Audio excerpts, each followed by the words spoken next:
Hello. Hi.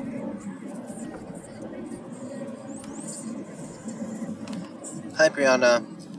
I'm in a vehicle right now, so there's gonna be some road noise. But can you hear me otherwise?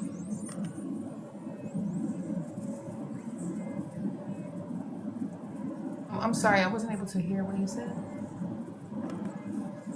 Can you hear me? Yes, sir, I can hear you now. Okay. I'm in a loud car right now, so I may be a little bit hard to hear, but we're gonna try to work with Okay. it.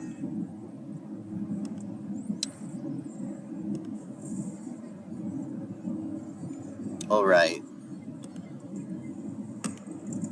All right. So you're gonna tell me about your popular culture topic, and I'm gonna ask you a couple questions, and that'll be it. Sound good? Okay. All right, you want to just get started? Yes. Should I just start with what the topic is?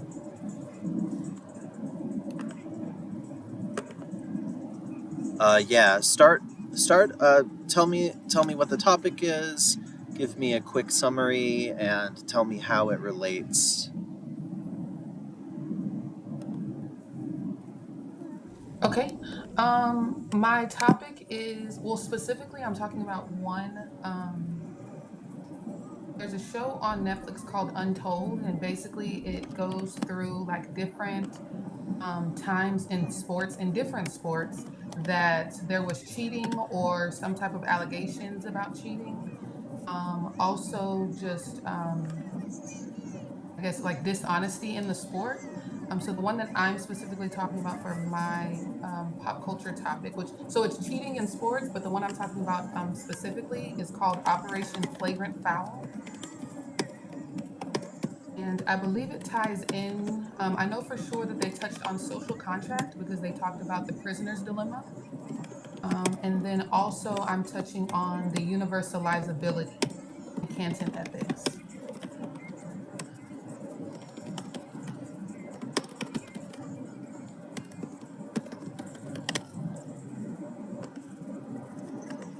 All right. Uh, sure. Sounds good. You want to tell me more? About the show? Yeah. Just describe to me how the prisoner's dilemma applied and how universalizability applied and all that.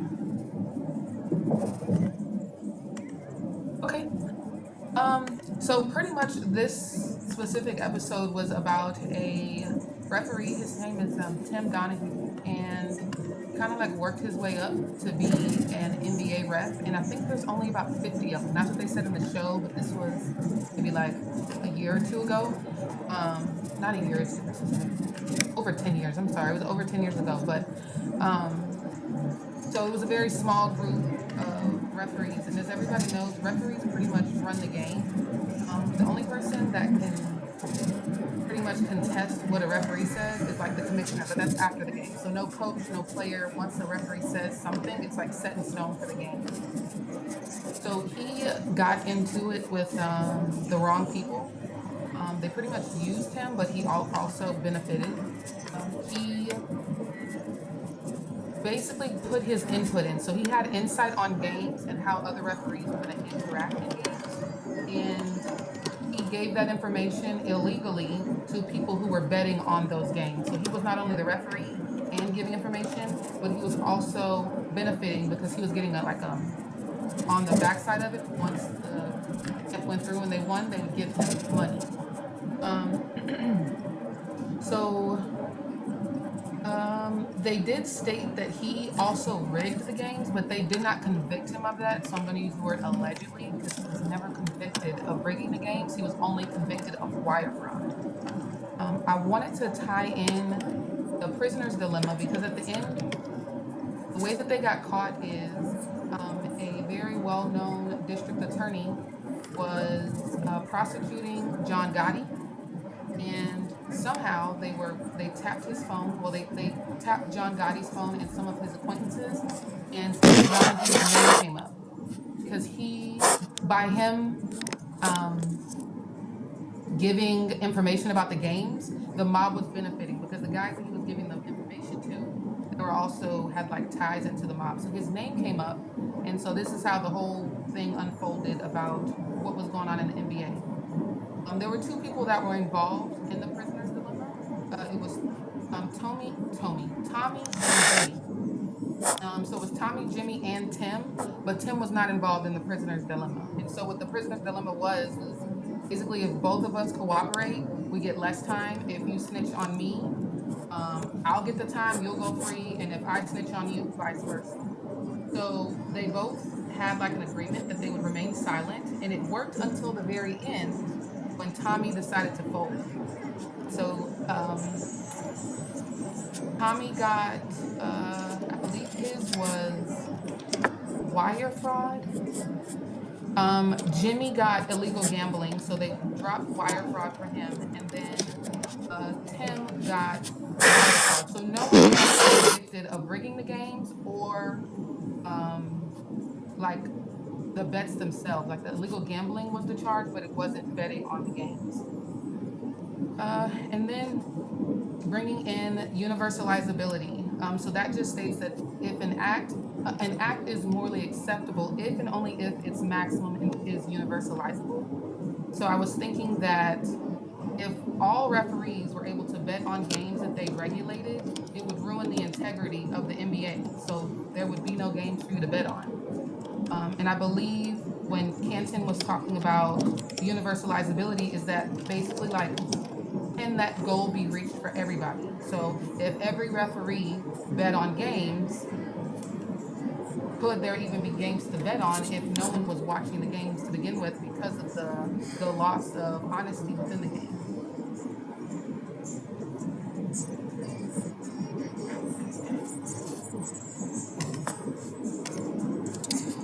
Okay, all of that makes a lot of sense, and you gave a really good description of the prisoner's dilemma, and you gave a really good description of universalizability. And the way that you applied those made a lot of sense. So I was going to ask. Well, did you have any last things to add before I ask some more questions? Oh no, that was it. Okay. So, in the example you gave, you actually gave what seems like a real life uh, a real life prisoner's dilemma very literally, because it was actually two accomplices who were both trying to remain silent, but one of them ended up not remaining silent. Right. So that's very much, it's literally the prisoner's dilemma. So I was curious if you also thought that there was a prisoner's dilemma going on in the games themselves, about sort of players and teams and refs cooperating. If you thought that that was something going on as well.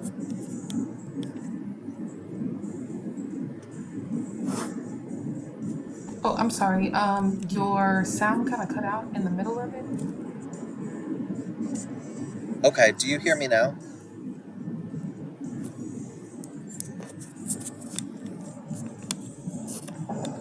Do you hear me now, Brianna?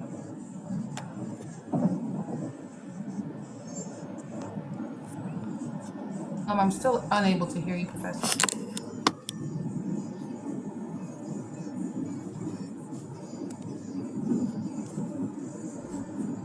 Can you hear me now? I can. You can't hear me? Okay. So if you can hear me, or if I cut out again, let me know. But I was asking about the nature of the game as a form of cooperation. And I was wondering if you think the games themselves can be described in terms of a prisoner's dilemma. Does that question make sense? Um, would you mind maybe phrasing? I'm sorry. Rephrasing it? Or you just repeat it the same, and then if I can understand. Well, so you gave an example of a literal prisoner's dilemma where there were two people who were about to go to prison. But do you think the games themselves are also a kind of prisoner's dilemma, and the Mm, rules of the game a kind of social contract? Does that make sense? yes. I would say yeah, it definitely is a social contract because you can like sometimes when they have, I guess like when famous players are in the news, you kind of see like the social organization itself. They'll protect the player as much as they can, or the coach, the team. The players will try to respect and protect the organization. So it seems like it's like a social contract with the organization itself. Anytime something negative comes out. Okay, so you mean like the organization of the sports, the sports organizations act like governments, like little governments? Absolutely. Even in the show that I'm discussing, the industry tried to distance themselves immediately. They shut it down. We do not condone. We know nothing about cheating. We've reviewed tapes. We've interviewed, and none of that ever occurred. And honestly, didn't talk bad about the referee Tom Donahue. They didn't talk bad about him. They just distanced themselves. So it seems as though there could be a contract between and the entire organization to be mindful of what you're saying to the Okay, so the relationship is sort of like they're all cooperating so that their organization uh, looks good and achieves its goals, and so they are sort of self-enforcing their own little rules, like a little social contract, I guess.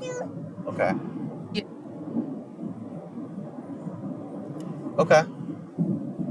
Um, did you have any thoughts on any other chapters that we had discussed? So, one chapter that comes to mind for me is a chapter, are the chapters on inequality uh, and the idea of like injustices in distributions of wealth and prestige. Did you think? Do you think that any there are any thoughts related to sports gambling and cheating that we can relate to an issue like inequality?